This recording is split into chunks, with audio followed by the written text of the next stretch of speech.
Hello, अस्सलाम वालेकुम।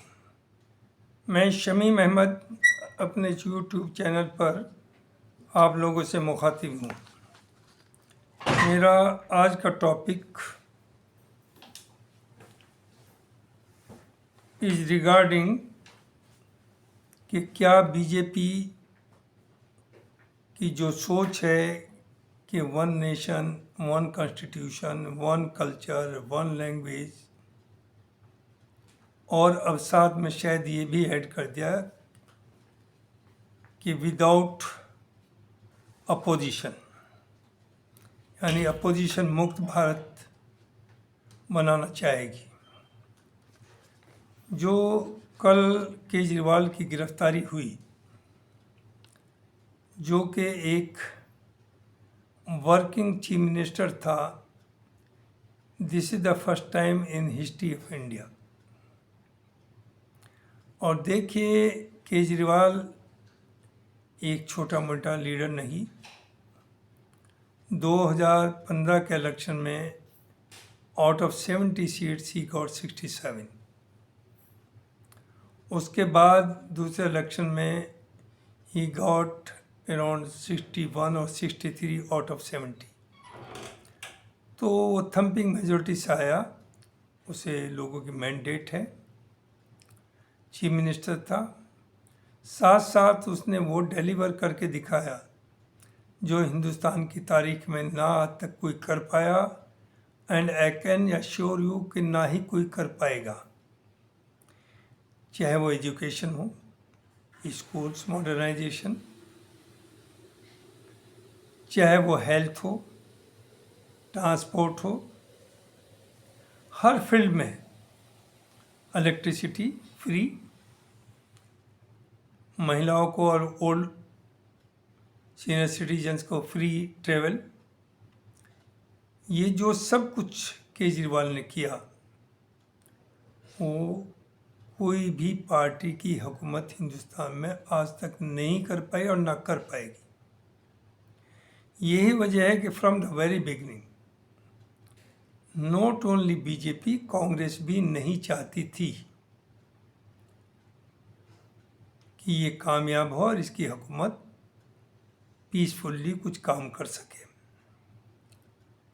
5-7 साल तक तो कांग्रेस और बीजेपी दिल्ली में हाथ मिलाए हुए थी और इसके हर काम में थ्रू लेफ्टिनेंट गवर्नर रुकावट डालना, चीज़ों को ना होने देना, दोनों ने मिलकर के चले।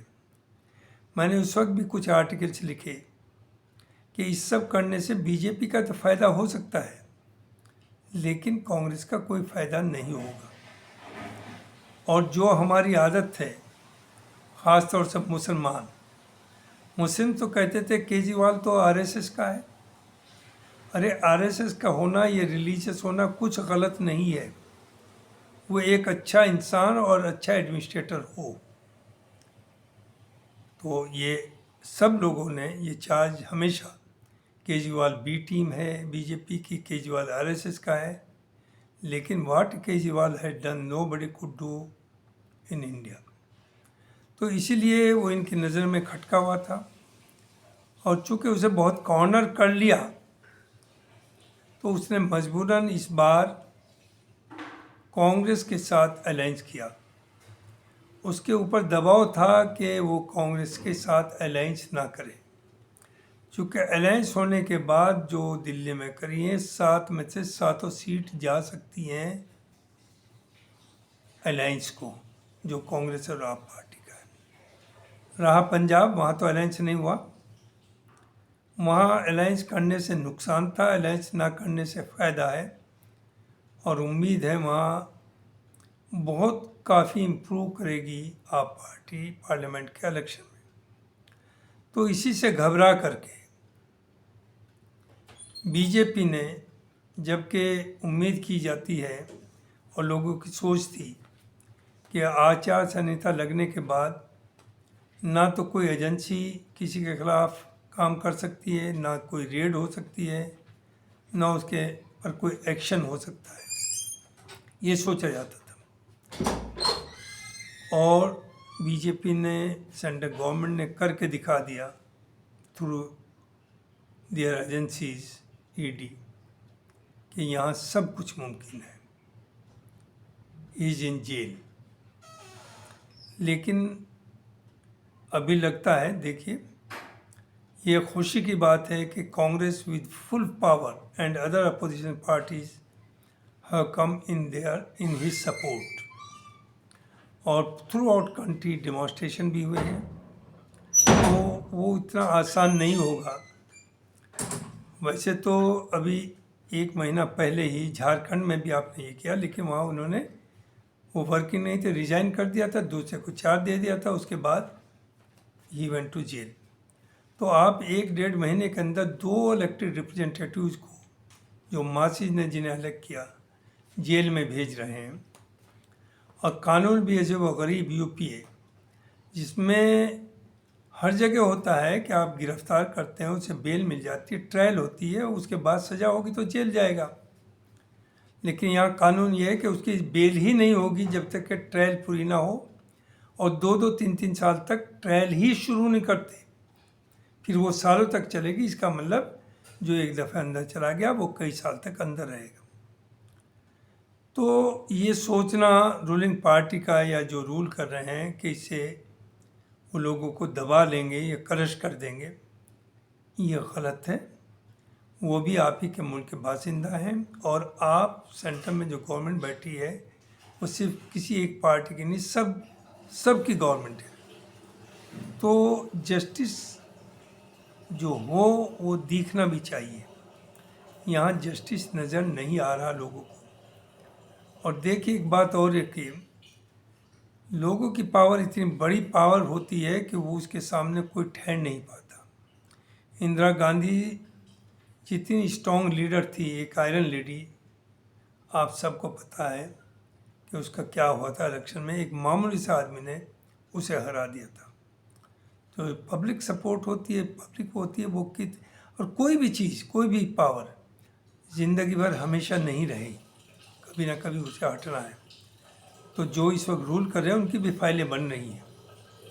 और याद रखें, 2 साल, 4 साल, 10 साल, 20 साल चलेंगे, कब तक चलेंगे? हटना तो है ही है। और जो हाल एम्प्लॉयमेंट का है, जो हाल महंगाई का है, जो हाल गुर्बत का है कि आप 80 करोड़ से ज़्यादा लोगों को भूखमरा कर दिया, उनका पेट भर रहा है आपके फ्री राशन से। और अभी अभी आपने कहा कि 15 करोड़ और हम बढ़ाएंगे। इसका मतलब 95 करोड़ लोगों को बिलो द पॉवर्टी लाइन आपने ढकेल दिया, और वो आपके गले के ऊपर निर्भर हैं। तो ये ज़्यादा दिन चलने वाला नहीं। दूसरी तरफ, जो मैं बार बार पहले भी कहा, एजुकेशन का लेवल इतना गिर गया, और किसी दुनिया में किसी मुल्क या किसी कौम को अगर बर्बाद करना है तो एजुकेशन बर्बाद कर दीजिए। एजुकेशन हिंदुस्तान में बिल्कुल हम लोगों ने बर्बाद कर दी, उसमें सभी की जिम्मेदारी है। एम्प्लॉयमेंट, बीटेक, एमटेक, एमबीए करने के बाद 10 से 20 हज़ार के बीच जॉब तनख्वाह मिल रही। 90% बच्चों को, 10% बच्चे certainly they may be might be going about 50,000 और 1 लाख सैलरी, लेकिन मेजॉरिटी इज गेटिंग 15,000 to 25,000। इसमें कैसे सर्वाइव करेंगे? तो ये सब इश्यूज़ हैं। इसी से घबरा कर शायद अब रूलिंग पार्टी ने ये तय किया है कि अपोजिशन पार्टीज़ को इतना टारगेट किया है कि उन्हें ख़त्म ही कर दिया जाए। आज की इतना ये है कि आप पार्टी का ऑफिस भी बंद कर दिया, और शायद पंजाब का जो चीफ मिनिस्टर हैं वो भी टारगेट हैं इस वक्त, नेक्स्ट टारगेट। तो इसका मतलब ये है कि सिर्फ आप लीडर्स तक नहीं, ऑलरेडी आप पार्टी के 4 लीडर्स जिन्होंने दुनिया में वो काम करके दिया है हिंदुस्तान में जो दुनिया में कोई नहीं कर पाया। Manish Sisodia, he is the architect of modern education in Delhi. तो 4 लोग जेल में हैं। तो शायद लगता यह है कि आप पार्टी को भी बैन करेंगे, और जिससे कि दूसरा प्ले नज़र ना आए। लेकिन ऐसा नहीं होगा। उनके कैंडिडेट्स, अगर आपने पार्टी ख़त्म भी की,